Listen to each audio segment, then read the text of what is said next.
Hello YouTube, this is Dazzathecameraman. Today is Friday, September 22nd, 2017. It's just gone 9:35 p.m. here in New Zealand, and I feel fine. As the old lines of the song goes, it's the end of the world as we know it, and I feel fine. I would try and sing that for you, but I'd probably murder it, so I won't do that to you. And here we are for yet another Doomsday countdown. I've lost count of how many Doomsdays I've actually lived through in the 6 or 7 years since I've been on YouTube now and on Facebook. And of course I joined YouTube, or rather I started debunking on YouTube as a result of certain Doomsday claims back in 2011. There was a major earthquake here in New Zealand in Christchurch, which killed about 200 people. In February of 2011, there was another earthquake in 2010, which sort of triggered it. In September of 2010, there was a major earthquake down in Christchurch, and everybody was recovering from that. And then there was a major earthquake in February of 2011, which was even more destructive and sadly killed about 200 people. Now, following that, there was a chap here in New Zealand by the name of Ken Ring, who was predicting that there would be a major earthquake on the 20th of March 2011, which was the date of the supermoon event that year. He predicted that there would be this major earthquake in Christchurch, and people were freaking out about it.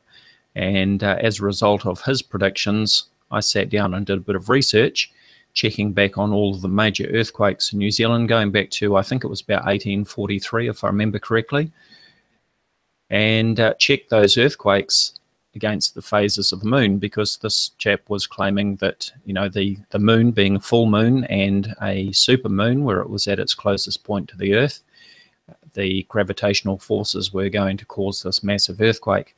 Well, I checked back on all of those major earthquakes going back to 1843 against the phases of the moon, and I found that there was absolutely no correlation between the phases of the moon and major earthquakes, certainly not in New Zealand. And other research that I've seen also shows that there is no correlation.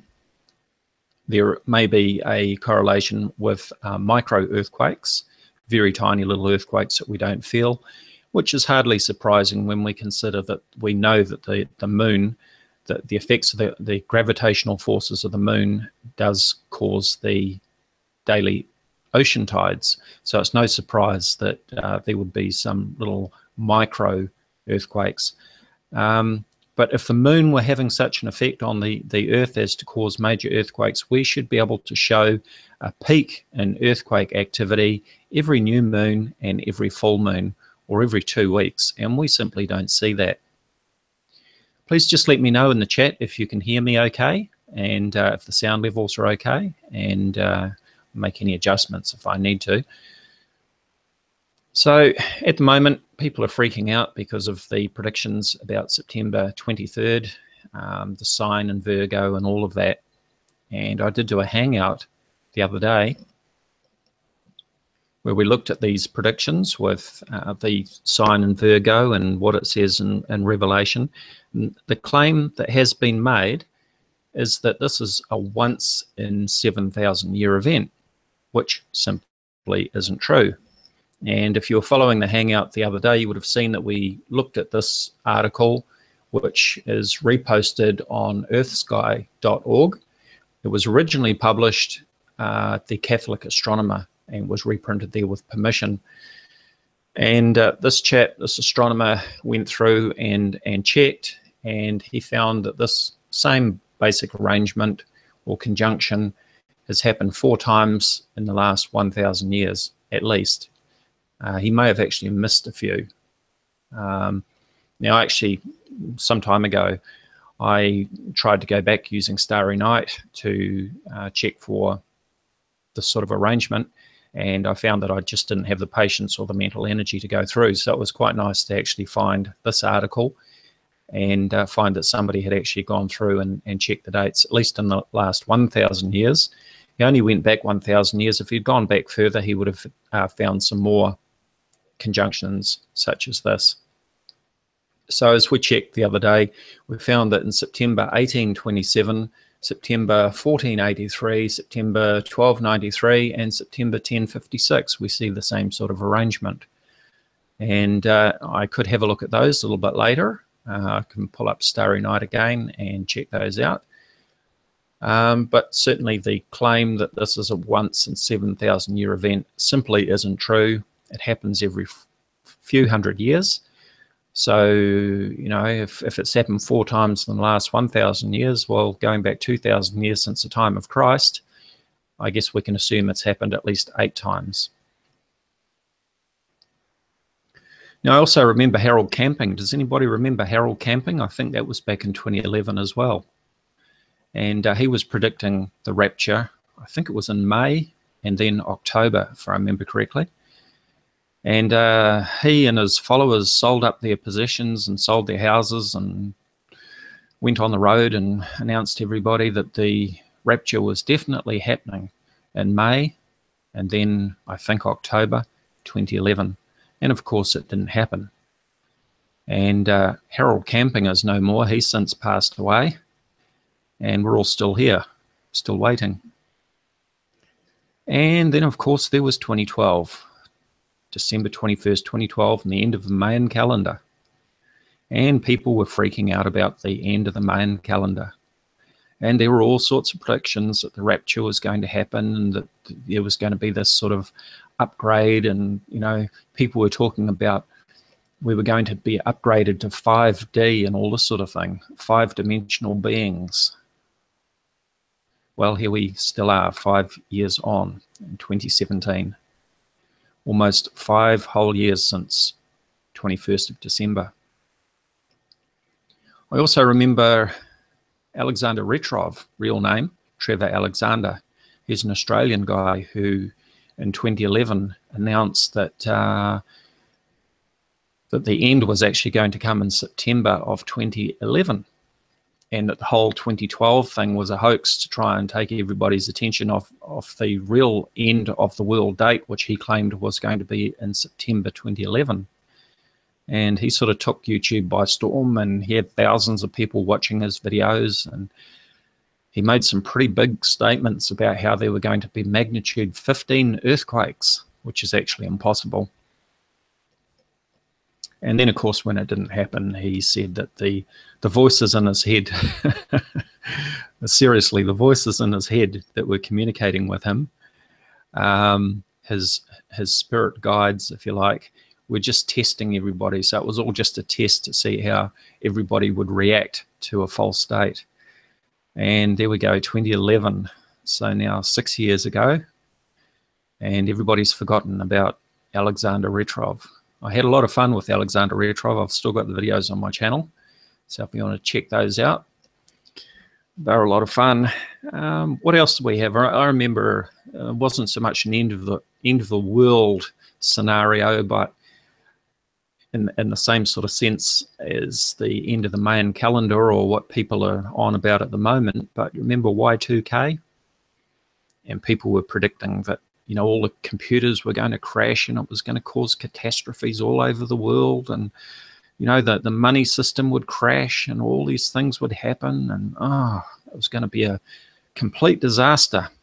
Well, it certainly wasn't a disaster. I remember you know, the changeover from 1999 to 2000 quite well, and it certainly didn't end in catastrophes. What else have we had? There was Comet Elenin, and people were predicting that Comet Elenin was going to come and hit the Earth. Old BP Earthwatch was saying, you know, it's going to be big, it's going to be big. You know, mile-wide boulders are going to hit the Earth, it's going to be big. He was talking about cyanide gas from the tail of the comet and all sorts of stuff. Or was that Comet Ison? It might have been Ison that BP Earthwatch was on about. In fact, he was probably on about both of them.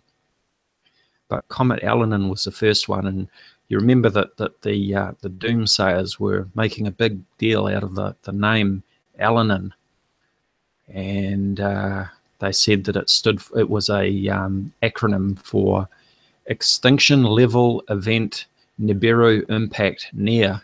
and other similar nonsense. Well, of course, Comet Elenin was a tiny piece of rock which actually disintegrated as it headed around the sun. ISON was a non-event, and here we are. I don't recall Comet Elenin or Comet ISON impacting the Earth. I must have slept through that one. I think I've slept through quite a few Doomsdays, actually. But anyway, that's how it goes. So people are freaking out about what's going to happen on the 23rd. Well, as I said, it's the 22nd of September here in New Zealand. It's now just coming up to 9:45 p.m. on Friday night. And I went outside just before I started this broadcast, and I looked up in the sky. The sky was clear. I could see the Southern Cross right where it should be. I could see Scorpio stretched across the sky exactly where it should be. And everything is just looking fine. The moon was up in the sky earlier this evening, and no problems. Now, I live near the coast, very close to the coast. I'm right. We've got a harbour and a port, and I mentioned about ocean tides before. I'm not being swamped by the ocean or anything like that. I'm certainly not aware that the tides are any higher than they should be. And this is a very important point, because we all know that the tides come and go each day. Tide comes in, the tide goes out. And this is caused primarily by the gravitational effect of the moon. It's also affected by the sun to a lesser degree. But this is something I always point out to people when they talk about planetary alignments supposedly causing earthquakes, which is nonsense. Because if planetary alignments could cause earthquakes with planets that are so very far away, with such a tiny little gravitational effect on the Earth, it's negligible. If that were the case, then the moon would cause the Earth to be ripped apart every 2 weeks, when the sun, the moon, and the Earth are in almost perfect alignment at new moon and full moon. And certainly during total eclipses, such as a total lunar eclipse or a total solar eclipse, when the sun, the moon, and the Earth are, in fact, in a perfectly straight line. But we just don't see it happening. So if there was an object such as a brown dwarf, Nibiru, whatever you want to call it, Planet X, closing in on the Earth right now, not only would we have been seeing it for months and probably years heading this way, we would already be seeing the effects on our oceans. That would probably be the first effect that I would expect to see, because, as I say, the moon causes the tides to come in and go out. So you can imagine the sort of effects that a brown dwarf would have on the ocean tides. And we're just not seeing it happening. These would be massive tides. And, you know, people are worried because there's been earthquakes in Mexico and earthquakes in other places. New Zealand had a couple of little quakes. I didn't feel them, and I live in New Zealand.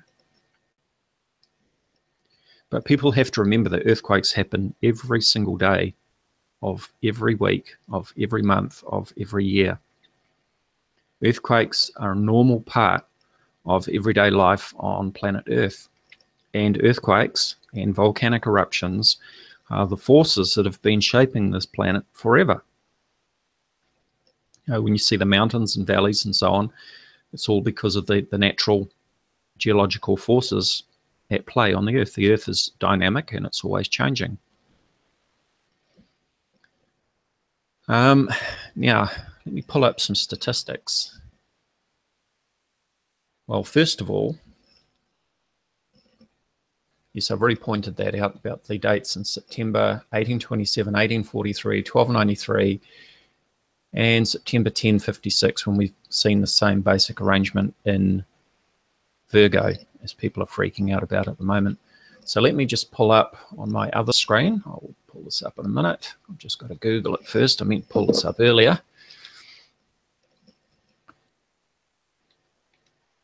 I'm just going to pull up the statistics from USGS. Now remember that in 2007, there were actually 8 magnitude earthquakes. Sorry, 4 magnitude 8 earthquakes. I'm trying to multitask here. I never do that well.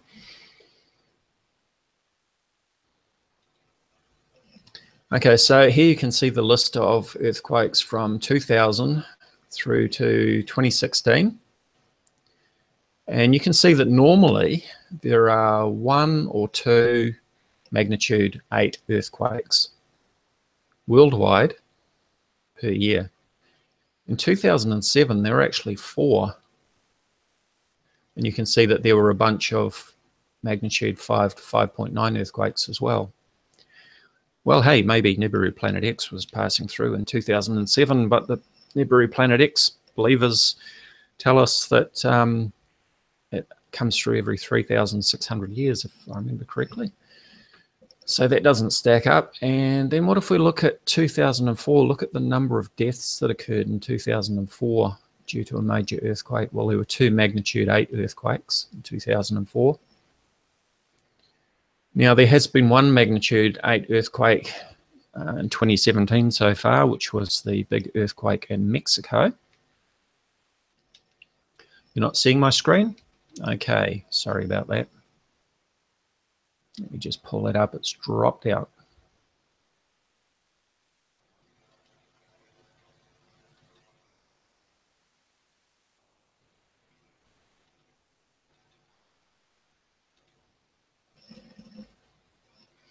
Just check that that's coming through. No, there's a delay, so I'm checking the live feed on my laptop as well.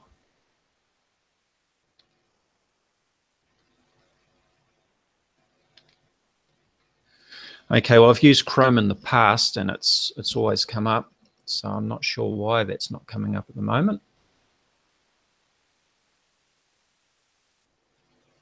Okay, well, in 2004, there were 298,000 deaths due to the earthquakes, which is a huge figure, of course. There were 2 magnitude 8 earthquakes in 2004. There were 4 magnitude 8 earthquakes in 2007. And there's been 1 in 2017 so far, and considering that we're almost into October, that's not bad going, is it?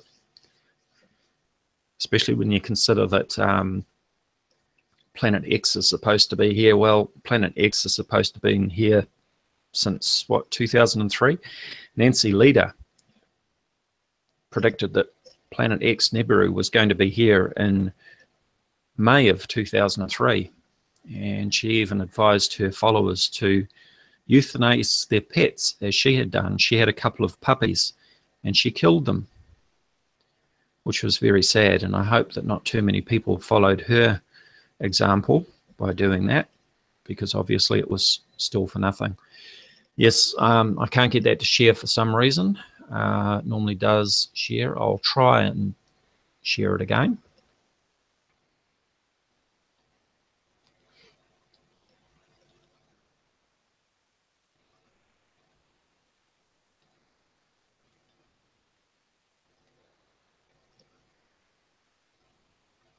Oh, I failed to present to everyone. That's what I did wrong.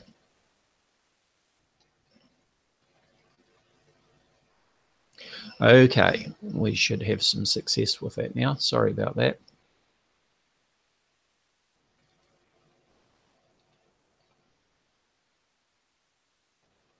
Let me just check that that's coming through, and there it is. Okay, so you should see my screen. Let me know in the chat if you can see it.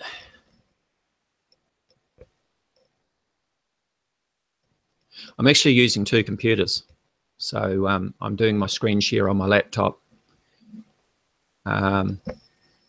Sometimes it gets a bit confusing, especially trying to juggle 2 keyboards and 2 mouse and all the rest of it.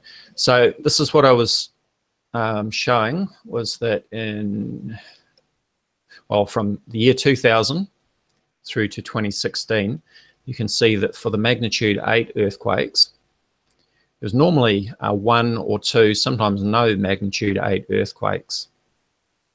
But if we look at 2007, you can see that there are actually 4 magnitude 8 earthquakes. In 2016, there were none. In 2017, we've had 1 so far, and we're almost into October. So I think that's pretty good going. But certainly there was a peak in 2007 with 4 magnitude 8 earthquakes. And I was pointing out down here, estimated deaths down here.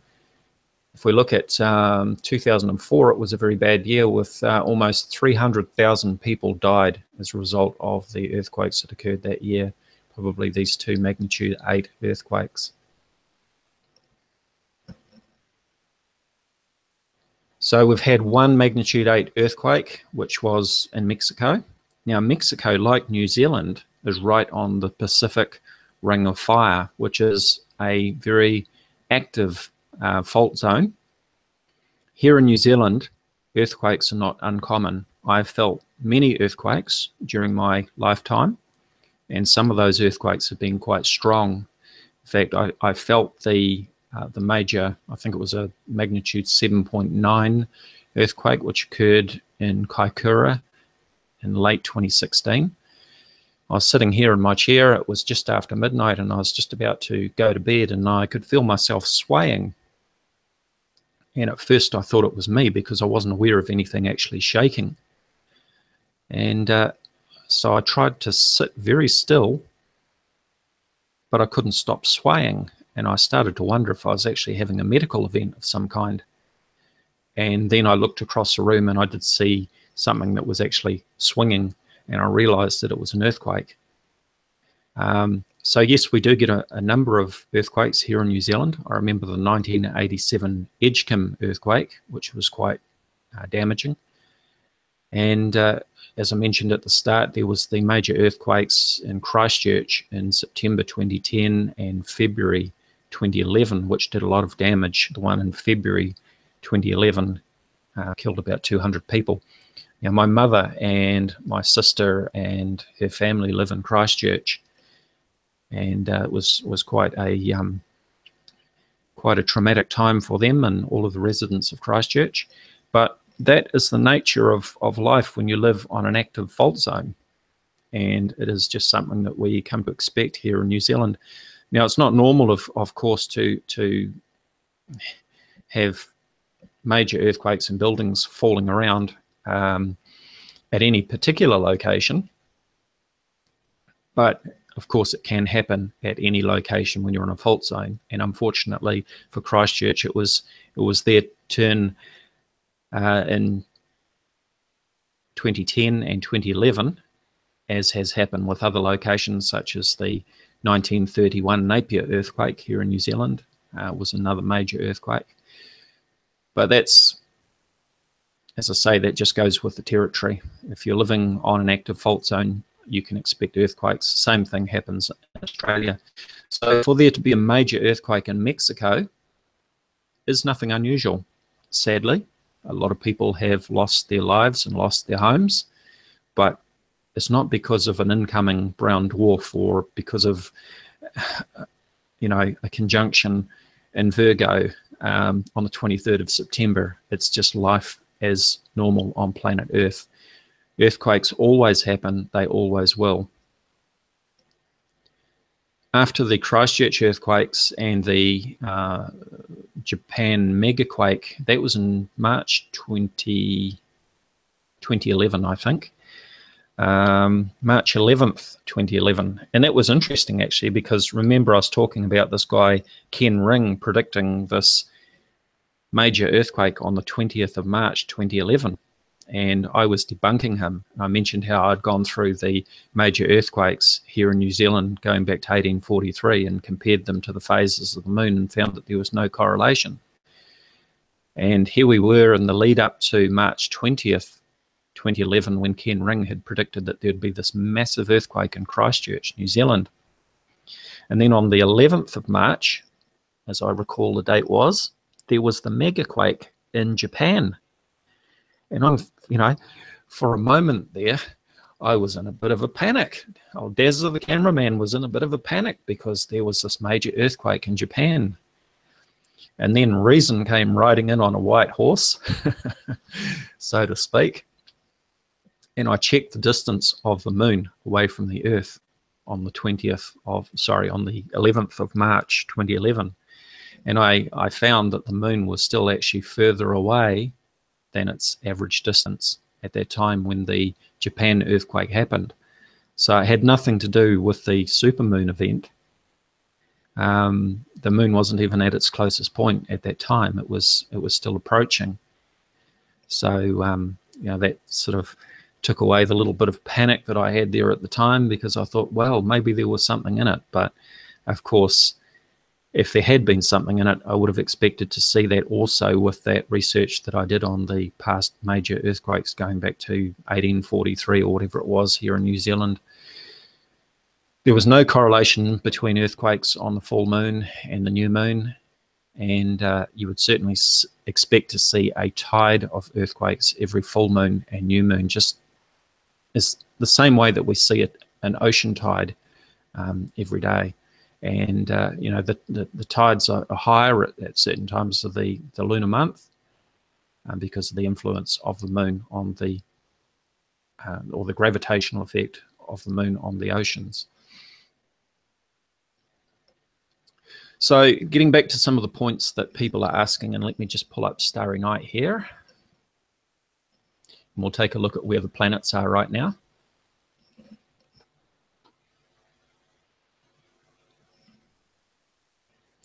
And I'll just check to make sure that that's coming through on the live feed. There is a delay of about 20 seconds before I see it. And I can see it's coming over. There we go.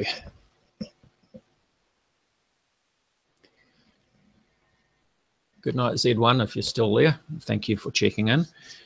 And sleep well. I won't be losing any sleep tonight, by the way. Oh, I should say too, before I started the feed, I saw one of my Facebook friends make a comment in their post saying something about, is anybody worried about what's going to happen tomorrow? Well, she was actually talking about something completely different. It had nothing to do with what we're talking about here. We've actually got the elections, the political elections here in New Zealand tomorrow, Saturday. So it's either going to be the incumbent National Party government who are in power at the moment, or it's going to be the Labour Party, their opposition. And the polls at the moment are very, very close. It's going to be a very interesting election. So we've got that to look forward to tomorrow. So I'm actually more concerned about who's going to win the election tomorrow than I am concerned about what's going to happen otherwise on the 23rd of September. So I thought that was quite funny with the timing. But anyway, here we have Starry Night open, and we're looking at the orbits of the inner planets there. And the brown orbit is out to Mars, the green orbit is the Earth, the grey one is Venus, the red one is Mercury, and of course we've got the Sun in the middle. So these are the current positions of the planets. So we've got the Earth over here, we've got Venus and Mercury and the Sun, and zoom out, there's Mars down there. Now, people are worried about Nibiru, Planet X, suddenly appearing out of nowhere overnight, which is impossible because, well, let's think about this. We can see with our naked eye the planets in the sky. If you go out and look high up in the sky during the evening, you will see Saturn in the sky. It's not too far away from Scorpio at the moment. And in the earlier evening, you'll also see Jupiter, which is a very bright one in the sky. It's brighter than any of the other stars that are in the sky. The other planets that we can see with our naked eye are Mercury, which looks like a star. We've got Venus, which is the very brightest one. It's brighter than Jupiter. We can see Mars, which is fairly bright reddish looking planet. And I've also mentioned Jupiter and Saturn. So there are 6 planets. Now, before telescopes were invented, we were only aware of 6 planets in the sky. So the solar system, the known solar system, used to consist of 6 planets: Mercury, Venus, Earth, Mars, Jupiter, and Saturn. And so all of those planets in the sky can be seen with our naked eye, even Mercury. Now let me just pull up this image of comparison of the planets. So that's the size comparison of the planets, and we've got the Earth down here. Let me just zoom in on that for you. We've got the Earth there, and there's the size of the Moon. Now, it's important to note that the Moon is not that close to the Earth. We're actually showing the comparative size here, not the distance. The Moon, the distance of the Moon from the Earth is on average 30 Earth diameters away from the Earth. Okay, so it would actually be way off the side of the screen here. And if you look here, we've got Mercury, which is larger than the Moon, but a lot smaller than the Earth. And even though Mercury is so much smaller than the Earth, we can see Mercury with our naked eye. And Nibiru Planet X is supposedly meant to be several times the size of the Earth, according to some people, or several times the size of Jupiter, according to other people. And this is an interesting thing, but these people can never agree on what Nibiru Planet X is supposed to be, how big it's supposed to be, how many planets are supposed to be involved, where it's supposed to be. Some say that it's next to the sun, some say that it's hiding behind the sun, some say that it's in Virgo, some say that it's in Leo, some say that it can only be seen from the South Pole, which is interesting because from here in New Zealand, I can see everything that can be seen above the South Pole, because the South Celestial Pole is visible in my sky. The Southern Cross rotates around the South Celestial Pole, and the Southern Cross is always in my sky. Even during the daytime, when I can't see it, the Southern Cross is actually still in the sky. It never sets below the horizon, and neither does the South Celestial Pole. It's always there in the sky. So if something was coming up from the South Celestial Pole or below the ecliptic, as these people like to talk about, below the ecliptic, as if it's some sort of magical zone that nobody can see unless you're at the South Pole, well, yes, I'd be able to see it from New Zealand, and people in Australia and South Africa and so on can all see down to the South Celestial Pole. So there's nothing magical about the South Pole that allows people to see things that everyone else can't see. So there's that comparison of the planets. So planets that we can see with our naked eye: Mercury, Venus, Mars, Jupiter, and Saturn. And of course we can see or image Uranus and Neptune through telescopes, just an optical light. You don't need to use infrared. I have imaged Pluto through a 14-inch telescope, just in visible light, not having to use infrared. So let's go back to Starry Night and consider the distances out to Jupiter and Saturn. Now, we can see with your naked eye all the way out to Saturn, and currently Saturn is about 1.5 billion kilometers away.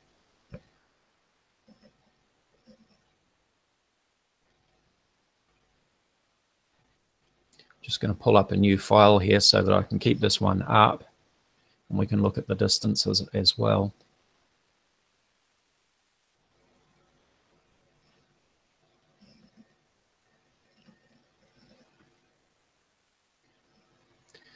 So this is my night sky as of right now, And I mentioned too that I went out just before the hangout and had a look up. And the Southern Cross, which is just over here, let me see if I can pull it up. So that crux. There we go. There's the famous Southern Cross. It was right where it should be. And Scorpio, if there are any Scorpios out there, it's Scorpio for you.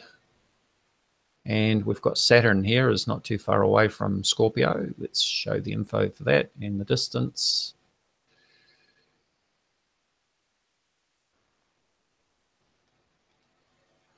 Okay, so distance from the observer, that's the distance from the Earth. It is 10, just over 10 AU away, 10 astronomical units. So 1 astronomical unit is the average distance between the Sun and the Earth, which is approximately 150 million kilometers or 93 million miles. So if you times that distance by 10, that gives you the distance out to Saturn. And we can see Saturn with our naked eye. So my point is that if there was a brown dwarf, which is supposed to be several times the size of the Earth or several times the size of Jupiter, heading this way, it would be easily visible. In fact, it would be brighter than many of these planets that we see in the sky. It's not going to sneak up on us overnight. It's just impossible. And as I mentioned earlier, for the people who might have just joined, is the ocean tides. The moon, being only 384,000 kilometers away from the Earth on average, causes the daily ocean tides. The tide comes in and it goes out every day, twice each day. And if there was such an object as Nibiru, which is supposedly several times the mass of Jupiter, and Jupiter has a mass of 316 times that of the Earth, then, you know, we would be seeing some extreme ocean tides. We would be sort of like having tidal waves due to the gravitational effects of such a planet closing in on the Earth, and it's just not happening. And remember, I live right on the coast, and we're just not seeing anything like that.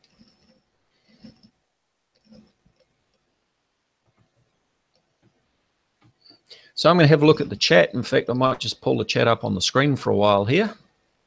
And let's just pop that out.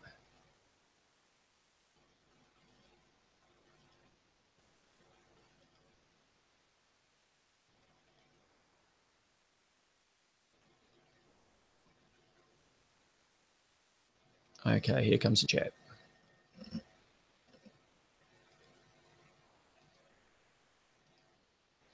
Okay, so we've got the chat up, and thank you for joining me, and I'll see if I can pull out some questions.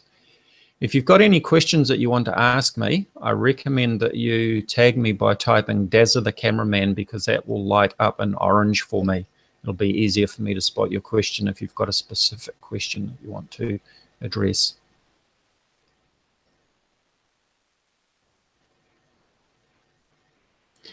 By the way, it's now 12 minutes past 10 on Friday night, 22nd of September here at the moment.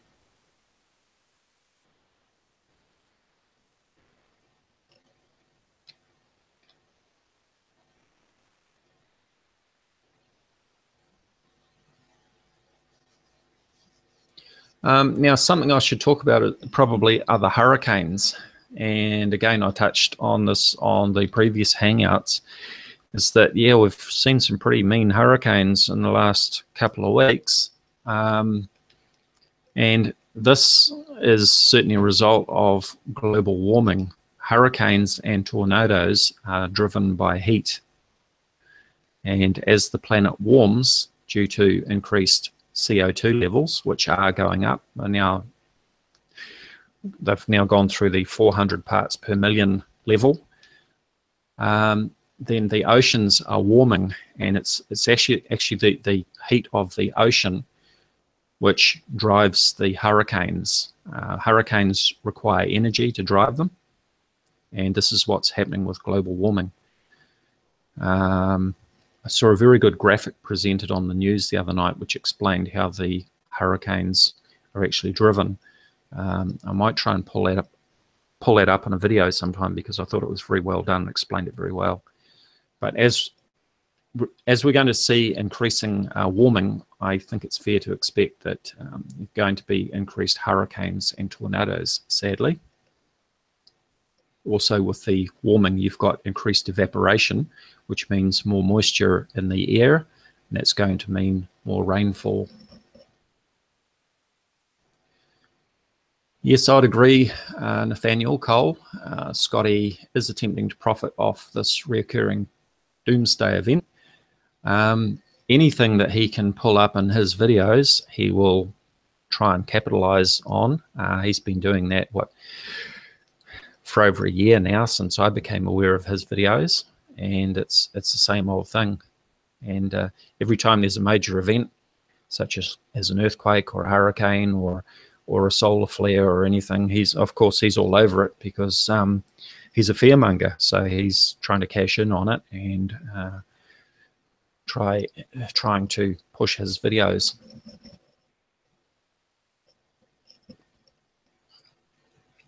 Okay, so Paul Thomas McDonald asks, what would happen if a brown dwarf really rocked up? Well, as I mentioned, I'm just having a sip of water, sorry. As I mentioned, the first thing I think that we would notice physically would be the ocean tides. We would be seeing some pretty massive ocean tides just due to the gravitational effect, just like how the moon affects our ocean tides, causes the tides every day. It would affect the orbit of the moon as well, so it would become pretty obvious very quickly that things weren't as they should be, such as the timings for moonrise and all that sort of thing. It would affect the orbit of the Earth. All of the objects that we look at, and let me just pull up Starry Night again.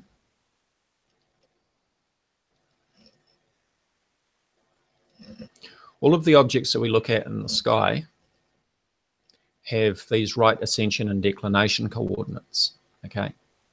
So I can choose anything in the sky, and you can see here on the left-hand side that we've got RA and DEC, which is RA is right ascension and DEC is declination.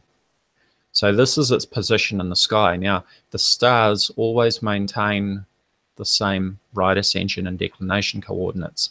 These change over a very long time, like you'll see that it says here J now and also J2000. So we use an epoch or a period of time for the right ascension and declination coordinates. So we're actually using the J2000 here. So this is correct in 2000, and the J now is actually the current right ascension and declination. So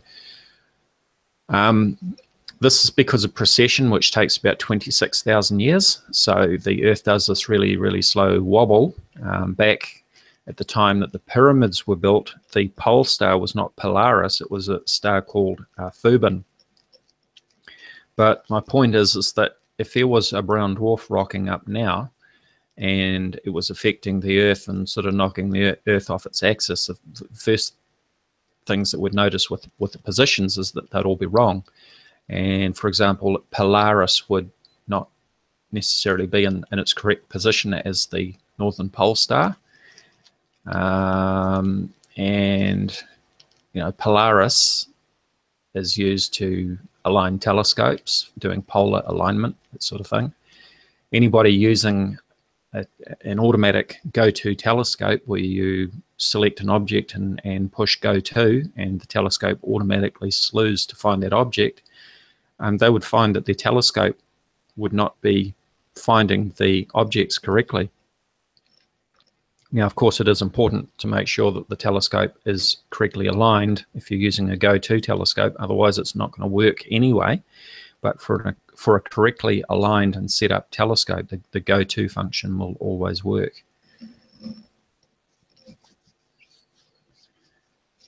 And of course, we had the total solar eclipse on August 21st across the United States, and that happened exactly as was predicted.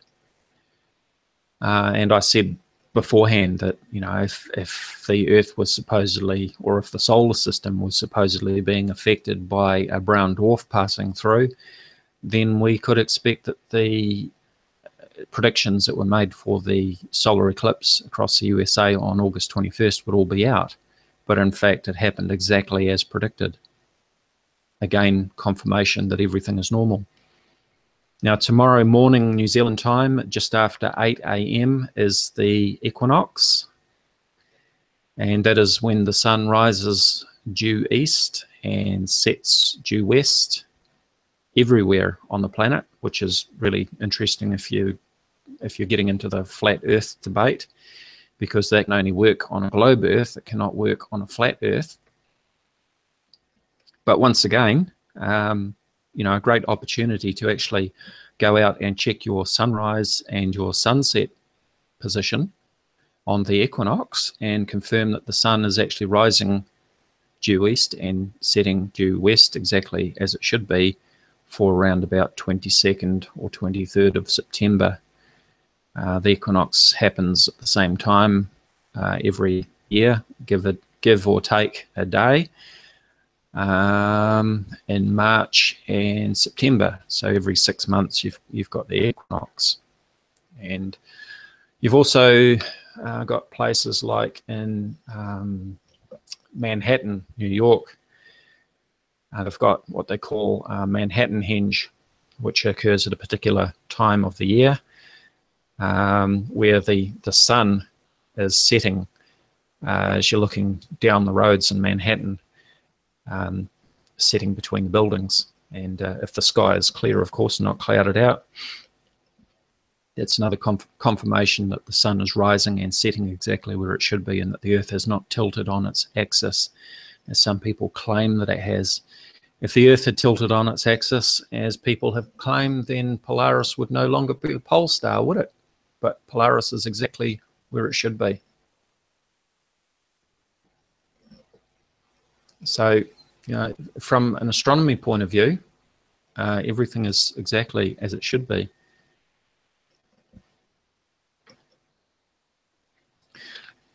As I've addressed previously in other Hangouts, some people say that, well, you can only see brown dwarf in infrared. You can't see it in visible light. Well, that's certainly true for the nearest brown dwarfs to our solar system, because the nearest brown dwarfs, or the nearest brown dwarf, is 6.5 light years away, which is 2 light years further away than the nearest star to our sun in the Alpha Centauri system.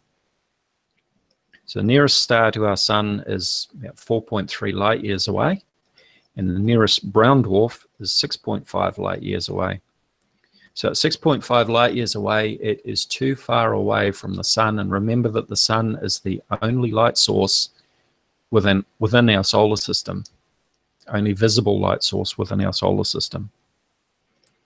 So at 6.5 light years away, the nearest brown dwarf is too far away from our sun to reflect enough visible light to be seen, and that is why the nearest brown dwarfs are imaged in infrared, because they're simply too far away. If there was a brown dwarf within our solar system, just like the other planets, Mercury, Venus, Mars, Jupiter, Saturn, Uranus, Neptune, even the dwarf planets, Pluto, so on, it would be close enough to reflect visible light from our sun.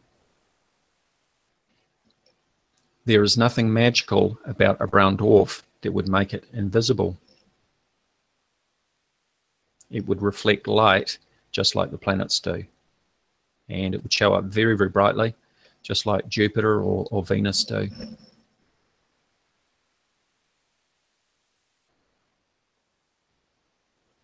And as Robert Lockwood says, hold up a black ball in a darkened room, shine a torch at it, and see what happens to the black ball. Well, of course you can see it, can't you?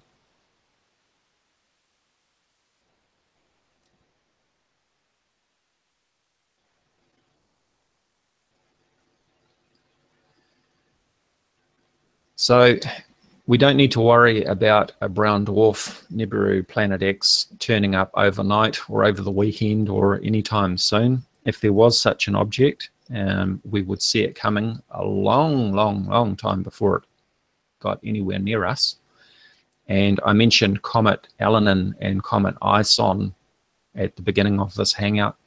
Does anybody remember how long it took Comet Elenin and then Comet Ison to get to the closest point to the sun and then the closest point to the Earth? It was several months after they were first discovered. And comets, of course, are tiny little objects, usually with a core only about 3 or 4 kilometers or a couple of miles in diameter.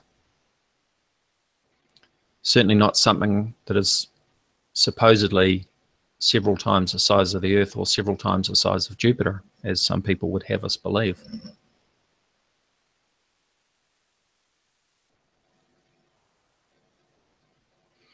Okay, so Nathaniel Cole asks, what is your opinion on David Mead? How do you think the public is going to treat him after he is exposed for publishing a book purely on the basis of fear porn? Well, this is interesting, and I have to say that Tiffany, formerly known as Queen of Hooks, now known as Nerd with Attitude, has done some very good research on David Mead, and he actually published a book in 2015 saying that the rapture was going to happen in 2015. That was published on Amazon. Now, he's actually pulled that book from Amazon, but if you go and check out Nerd with Attitude's recent videos, you'll find that, as she's shown from her research, that you can actually pull up the details of that book elsewhere on, I think it was on Google Books or something like that. And not only that, apparently David Mead is actually his pen name. It's not even his real name. That's something else that she's discovered just recently.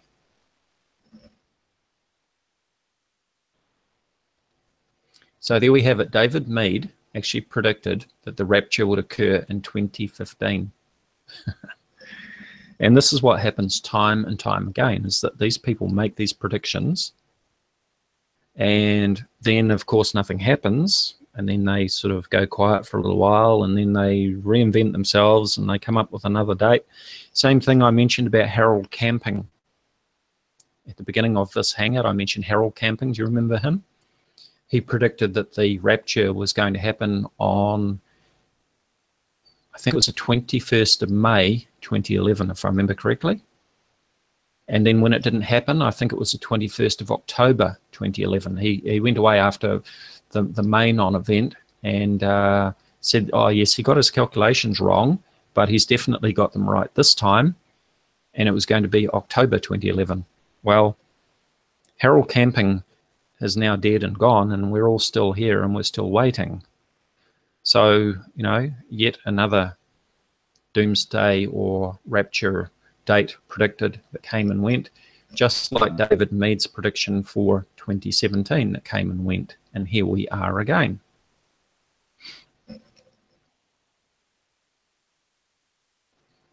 And yes, I believe that you're correct, Pheno 3000. I do believe that Harold Camping did predict the end of the world about 10 times. And all of those followers of Harold Camping that sold their possessions and sold their houses and went on the road to preach that the rapture was going to occur in 2011. I wonder what they're doing these days. And I wonder if some of those people not only lost their homes, but maybe lost their lives because of what they found themselves, their situation that they found themselves in after actually selling everything and giving their money away and all the rest of it. Very sad when that sort of thing happens. I wonder if David Mead would like to sign over all of his assets to me, because according to him, he's not going to need them, right? So David Mead, if you happen to be listening by any chance, please get in touch with me, and maybe we can talk about signing your assets over to me. How about that? Maybe the proceeds of your book sales. That could be quite good, eh?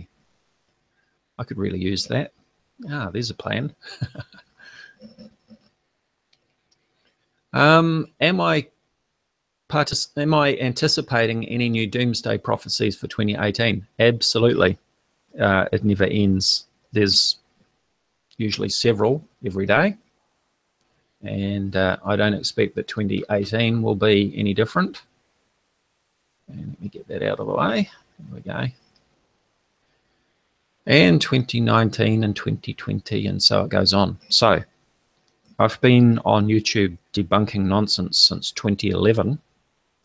And it was in 2011 that I first heard about Nibiru Planet X after joining Facebook. And I've been hearing about it ever since, of course.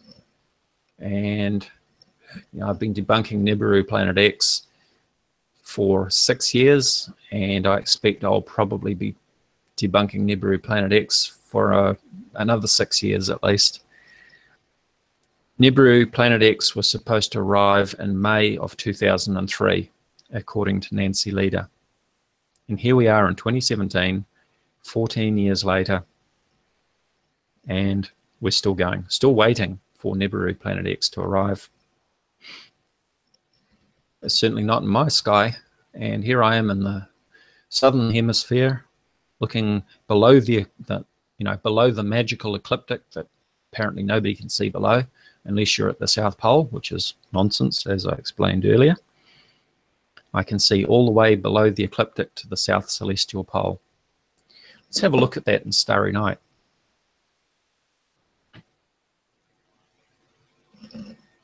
Okay, so here is my sky, and I can't see Polaris because I'm in the southern hemisphere.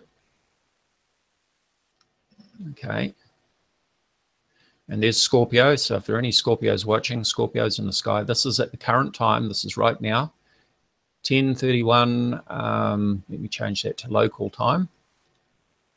So it's 10:31 p.m. on September 22nd, 2017. And this is my current view of the sky, and there is the Southern Cross there, the famous Southern Cross, which features on our New Zealand flag. So you've got these 4 prominent stars that form the cross. There are also 2 bright stars, these 2 here, which we refer to as the pointers, and they point to the top of the cross. Now, I mentioned earlier that the Southern Cross is always in the sky, even during the daytime. So if I step this forward, you can see how the cross is actually rotating around the sky, even during the daytime. Let me turn the daylight off, and you can see that the cross is still in the sky. And it rotates right around the sky. It never actually sets below the horizon. It doesn't set below the southern horizon there. So let me pull up the South Celestial Pole.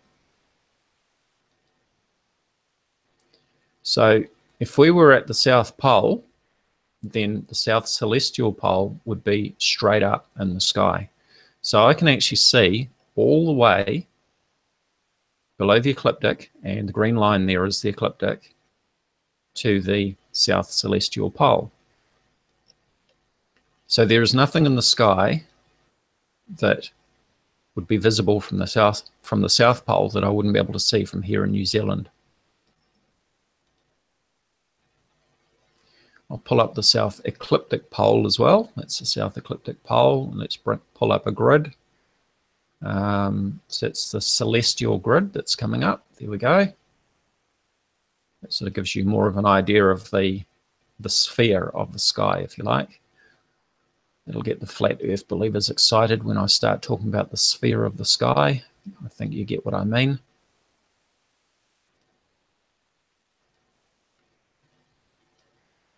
And so let me find Polaris. Hopefully this will actually show up through the horizon.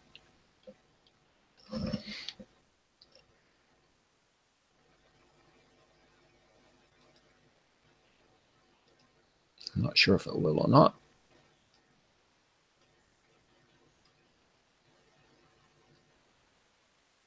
No, it doesn't look like it will, but I'll hide the horizon. And Polaris is actually hidden down there because it's right on the north celestial pole. So let me turn that off.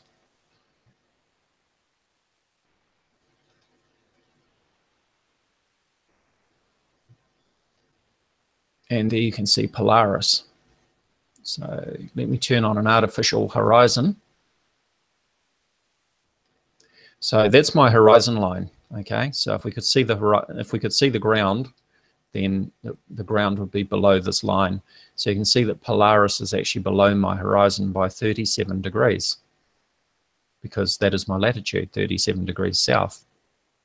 Okay, but for my southern sky, remember this white line is my horizon, I can see everything below the ecliptic down to the south celestial pole.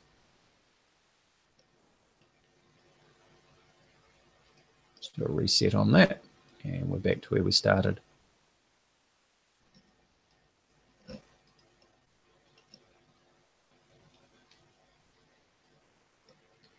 Okay, so just catching up on the chat.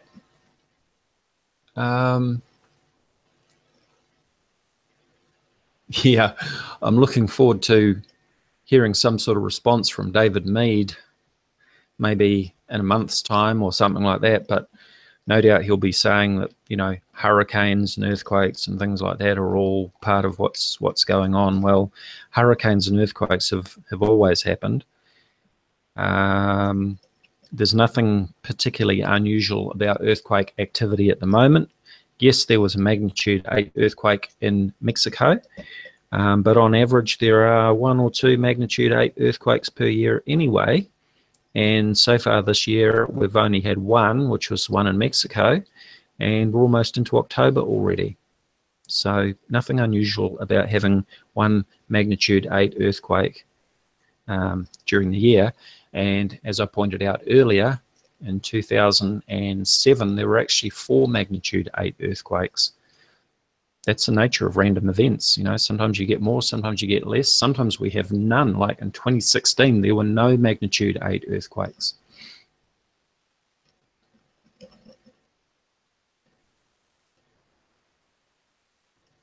Yep, sure, and we get that time and time again. We miscalculated, just like Harold Camping in May 2011. He was absolutely certain, there was no question in his mind that the rapture was going to occur on May 21st, 2011. And then, of course, it didn't happen, and he went away and scratched his head and sharpened his pencil and did his calculations, and he said, I got it wrong. It's going to be in October 2011. And, of course, that was 6 years ago, and here we are, still waiting, and Harold Camping has since died.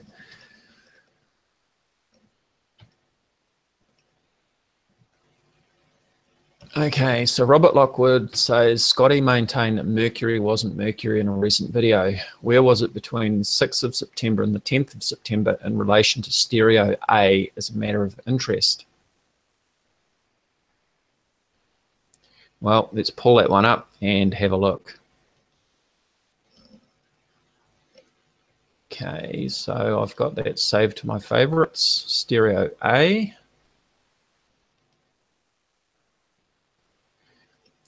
And go to now. So this is the view from stereo ahead as of right now.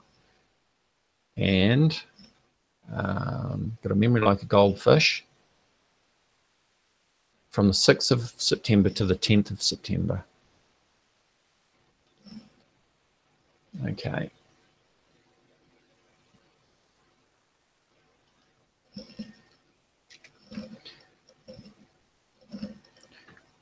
Okay, so there's Mercury on the 6th of September in relation to the Sun.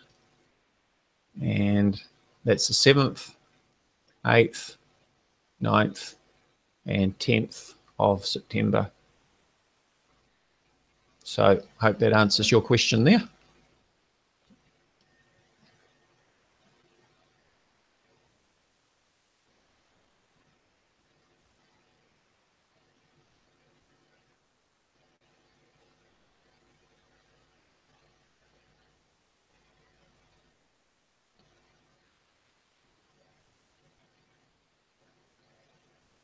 Nathaniel, things between me and Chris Potter, I haven't had any contact with him for a very long time, except I did email him tonight because he posted a video, which I didn't actually watch all of because I was getting ready to set this up. But he posted a video about this September 23rd business and made a comment about it being a 1 in 7,000 year event. So I quickly flicked him an email pointing out that it has actually happened 4 times in the last 1,000 years. And he replied and thanked me for the information. I'm not aware about anything of him making threats of physical assault. I don't know if you're aware that Chris Potter and I did a hangout a couple of months ago where I asked him a number of questions, and you know, I know that he's been sort of doing his own thing there, and I've basically left him to do his own thing. He's no longer doing the Nibiru Planet X fear mongering, which is good as far as I'm concerned. So I think I've sort of moved on from there.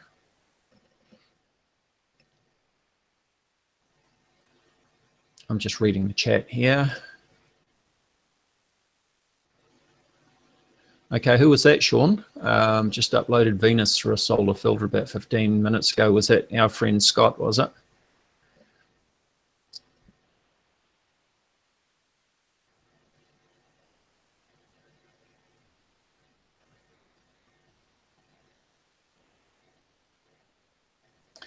Yeah, Nathaniel, I think that was all before the hangout. We sorted that out. Things are okay between me and Chris Potter. Having said that, as I said, I've not had any contact with him really, I think since about that hangout or shortly after, until tonight when I sent him that email just about his latest video.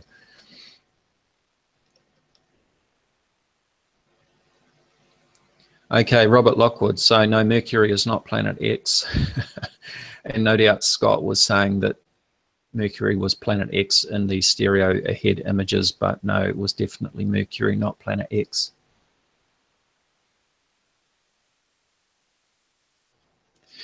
And yes, Kim Jong-un and his threats of missiles and so on, well, that is a concern.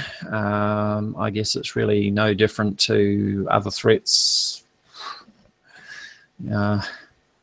Whole business with Iraq and Iran and so on that we've seen before.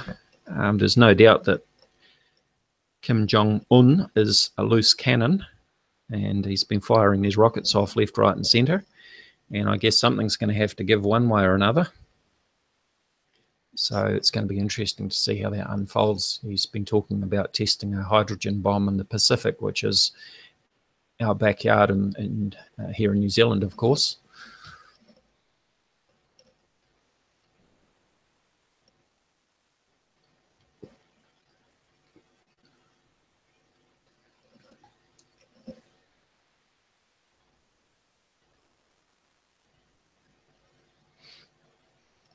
Anthony Riley claims stars with a dimmer magnitude of plus magnitude 1.8 can be seen through a solar filter. I just recorded Venus at magnitude minus 5.8 with and without a solar filter. Maximum exposure to test his claim. Okay, very good. Now, of course, with the magnitudes, the lower number is actually brighter. So, you know, I'd be very surprised if he could see a plus 1.8 magnitude star through a solar filter. And what sort of solar filter is he actually using? I mean, if it's bright enough to filter out the sun, it's certainly going to block out any stars that are as dim as plus 1.8, I'm sure.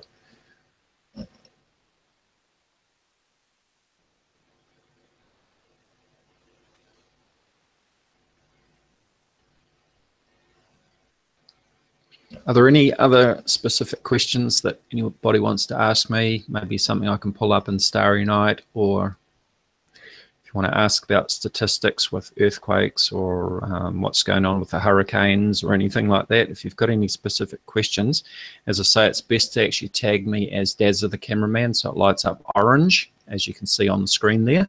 Just makes it easier for me to see specific questions.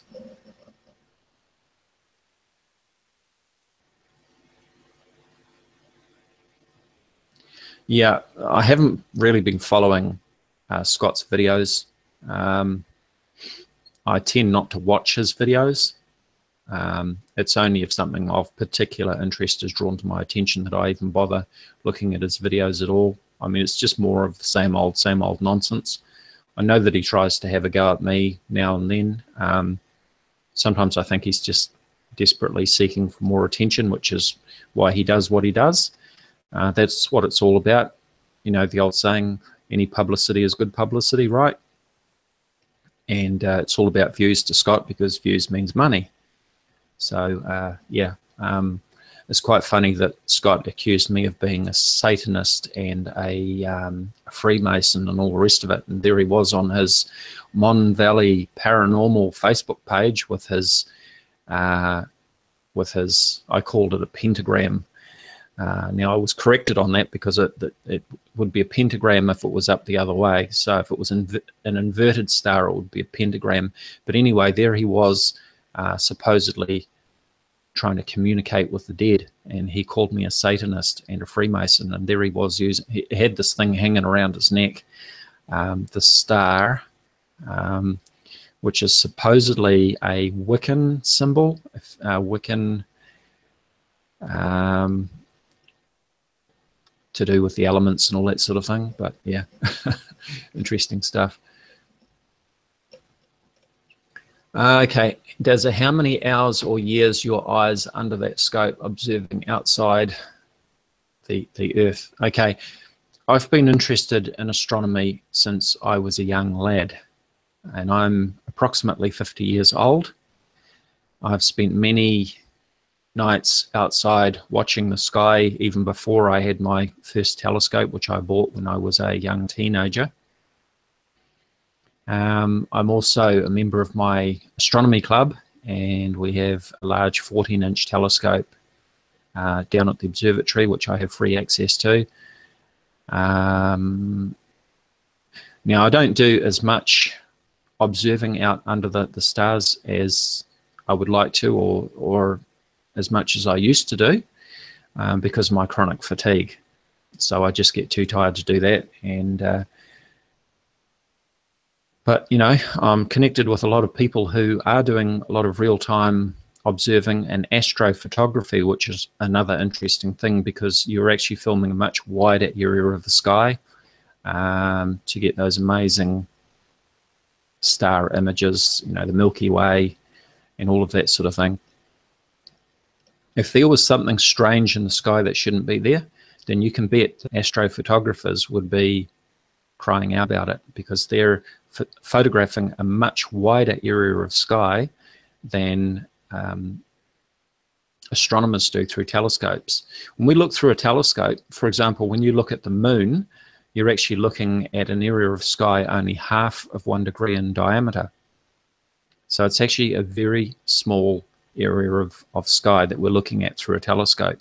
But when you do astrophotography, you generally use a wide field lens, and you're looking at a much wider area of sky.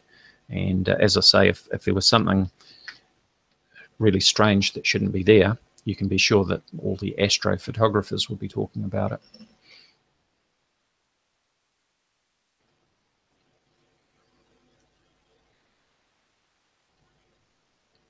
Okay, Sean, I'll be interested to see those videos talking about using the filter with the stars. With the filter, Regulus can't be seen, but stuck pixels can. Oh, okay, and he's claiming that they are stars.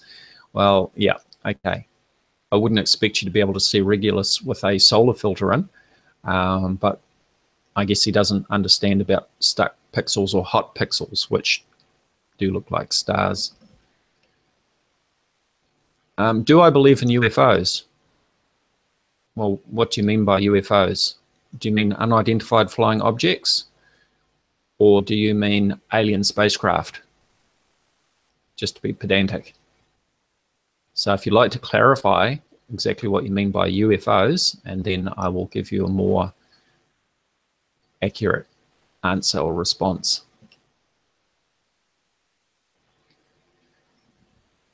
Thank you, Jaguar Pause. Appreciate that.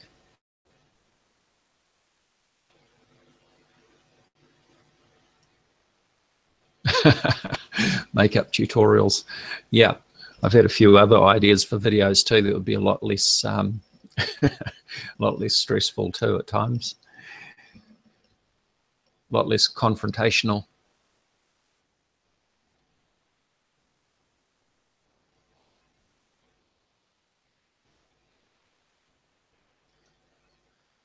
So Mr. Walter White, maybe you're still typing, but if you'd like to explain exactly what you mean by UFOs. Now, I've never seen anything weird like UFOs in the scopes. We had a group down at the observatory on Tuesday night, and I was showing them around the sky. And when I looked up, I saw two objects that were following, one was following the other. And I tried to pull them up in Starry Night later. I'm kicking myself because I didn't actually check the exact time that I saw them, which I should have done. And I think there were a couple of Iridium satellites that were flaring up at the time. You can actually go online to a website called heavensabove.com. It's heavens-above.com and check for iridium flares. Now, iridium flares are caused by these iridium satellites that reflect the sunlight off their solar panels or antennae very brightly. And they can actually predict when these satellites are going to flare up, and you can actually get some really neat time-lapse photos of them flaring up. And I think I just happened to look up at the right time where two iridium satellites were passing over and flaring up at that time. Okay, so what did I see? Harvey White. I thought I saw Harvey White come back there. Let me just scroll up. Oh, sorry, Mr. Walter White, I beg your pardon.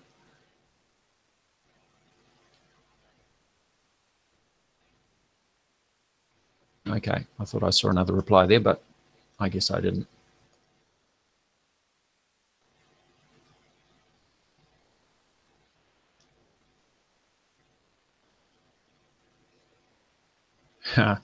Yeah. Bird says, please read the past events on VORTEX for more failed predictions. We've got a long list of failed predictions on VORTEX. VORTEX, of course, is my Facebook page, Voices of Reason to Explain X.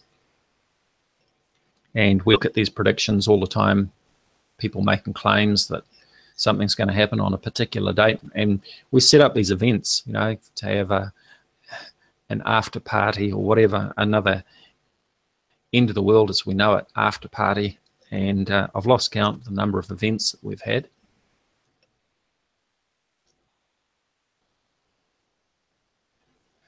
Okay, Mr. Walter White hasn't come back about exactly what he meant by UFOs, but okay, so I'll try and answer that question anyway.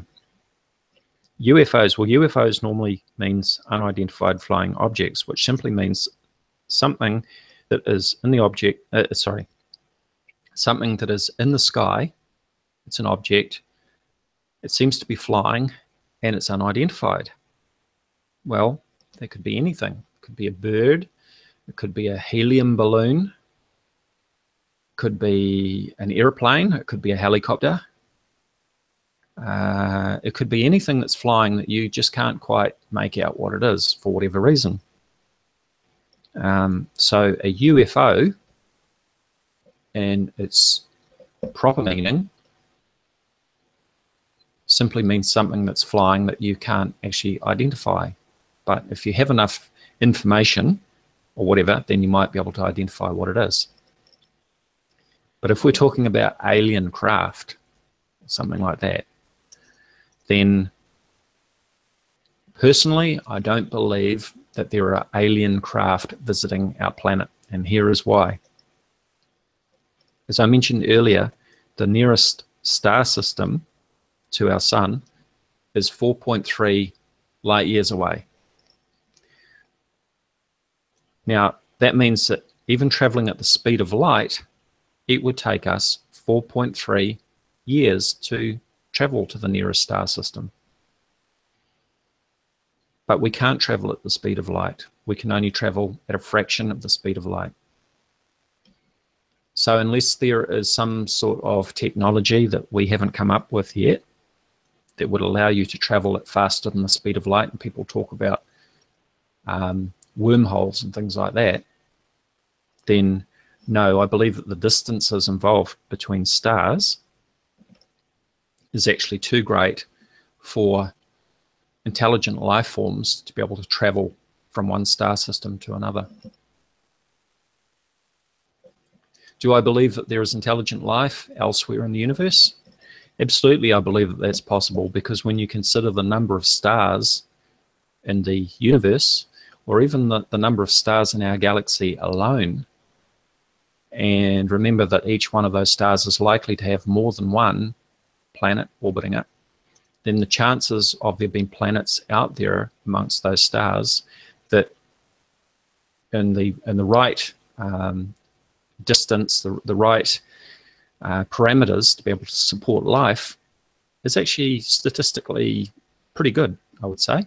And I think that that is the view of most astronomers and scientists these days, is that there is no reason to think that there should not be life elsewhere in the universe. But as I say, the distances involved is the problem. The moon is only a stone's throw from the Earth, so to speak. It's only 30 Earth diameters away from the Earth. It took us 3 days to travel from the Earth to the moon, and we landed on the 4th day. By comparison, for us to travel to Mars from the Earth, when Mars is in the best position as the Earth is coming around to catch up on Mars in its orbit, I believe would take about 8 months, if I remember correctly. And even 8 months is a very long time to be in a little spaceship traveling and having to have food and water and just be cooped up in such a confined space for so long. Of course, the International Space Station orbiting the Earth, they do long stints on that. I think an astronaut came back just recently after spending over a year on the International Space Station. But of course, they're always restocking the space station with supplies. That's something that you couldn't do on a trip between the Earth and another star or another star system, going out to another planet around that star. Yes, I've observed Saturn many times. I was looking at Saturn through the telescopes on Tuesday night. I've never seen anything that's unusual. The only time that I saw something that was really unusual in the sky was several years ago, and I've told the story before. I was outside one night seeing a visitor off, and as I always do when I'm outside, I looked up in the sky and I saw these amazing lights in the sky, and it actually looked like car headlights going around inside the clouds. It actually looked like there were cars driving around inside the clouds. I'd never seen anything like it before in my life, and I certainly couldn't explain it at the time. And my visitor and I looked at these lights and just didn't know what they were. But the next day, I made some inquiries. I phoned the local airport and mentioned what I'd seen, and they said that there had been a special event on at the local air museum, which is called Classic Flyers. It's right next to the airport. And as part of that special event, they were actually using the old air raid searchlights. And from what I saw and the description of, the searchlights and so on, is exactly consistent with what I saw. I've got no reason to think that it wasn't aircraft searchlights, because I was looking across the harbour. The searchlights were actually being shone up on the clouds from the opposite side from where I was viewing. So those lights were actually shining up on the back side of the clouds from where I was viewing them from, So I was actually looking from the other side of those clouds, and it was entirely consistent with what I saw. So I believe that that's what I actually saw that night. So the only thing that I ever saw in the sky that was really unusual actually turned out to have a perfectly good explanation, which I'm quite satisfied with.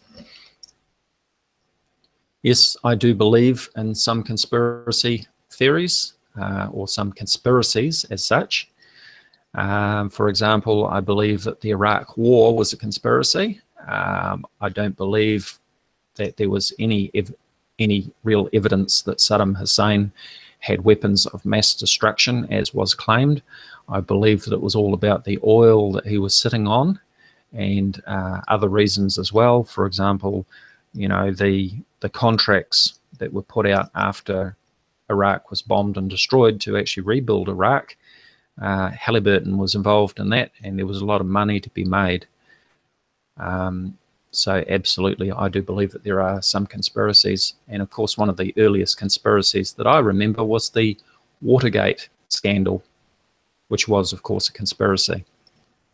So, but yeah, not all so-called conspiracy theories are real, and not all of them, of course, are bunk as well.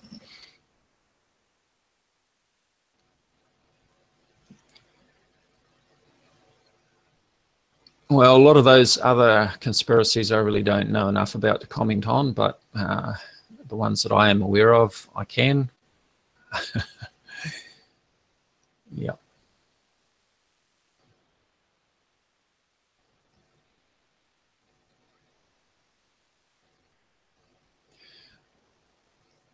Yeah, we can only travel at a tiny fraction of the speed of light. I mean, even our very fastest spacecraft that was it New Horizons, I think was the fastest one, will still take tens of thousands of years to get out to the nearest stars. So, you know, even at that speed.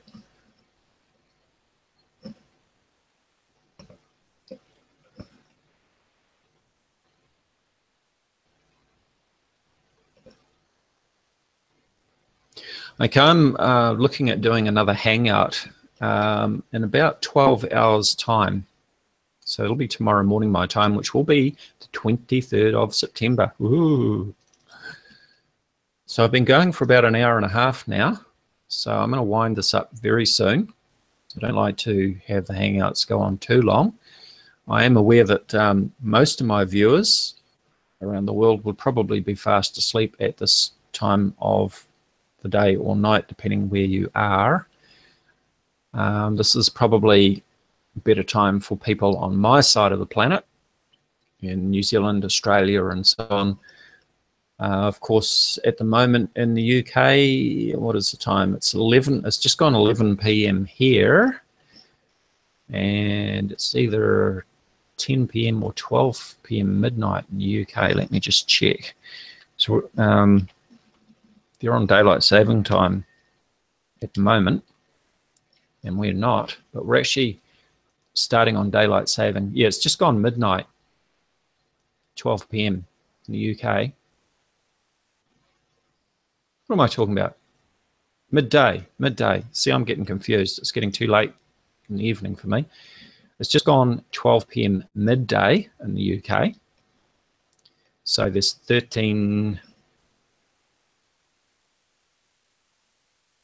11 hours difference, isn't it? 13 hours. I don't know. I can't get my brain around that. I'm getting tired. But anyway, daylight saving starts here on the weekend, and we will be exactly 12 hours difference with UK.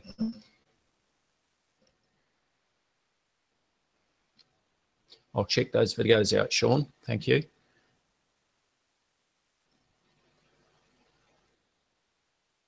And Robert Lockwood might like to send me the link so I don't forget later on. Yes, Anon, it's midday. Yep. These time zones are a nuisance, aren't they? Yep.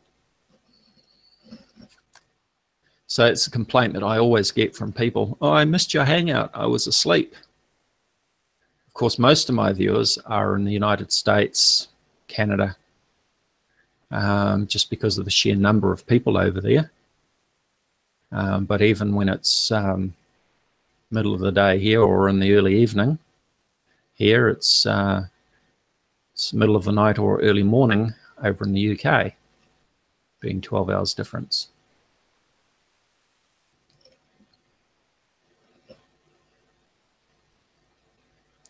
So as I say, I'm looking at doing another hangout tomorrow morning my time, which will be, I'll probably make it about 10:30 my time, which will be 10:30. It'll be 22:30 UTC or GMT, which will suit most of my viewers. But it'll be a good time too, considering that it will be the 23rd of September here in New Zealand. Of course, we're the first time zone for all of the world, so if the world's going to end, I should know about it first, right? So I can tell everybody else, hey, the world just ended here. The world ended here 2 hours ago, so I'm just letting you know. But, you know, how many end of the world scenarios have I lived through already? I expect that this will be just another one. Anyway, I think I'm starting to ramble now, so I should probably sign off. Unless there are any final questions before I go, just remember you can tag me, Dazzathecameraman, so it jumps out at me in orange. But otherwise, I'll wind it up very shortly. And thank you, everyone, for joining me, as always. And we'll be doing it again in about 12 hours.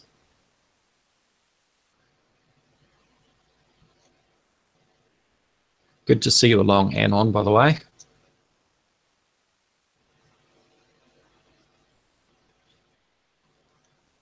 Okay, I'll sign off now. Thanks to everybody who's watching and everybody participating in the chat. And we will do this all again in about 12 hours. Thank you for watching.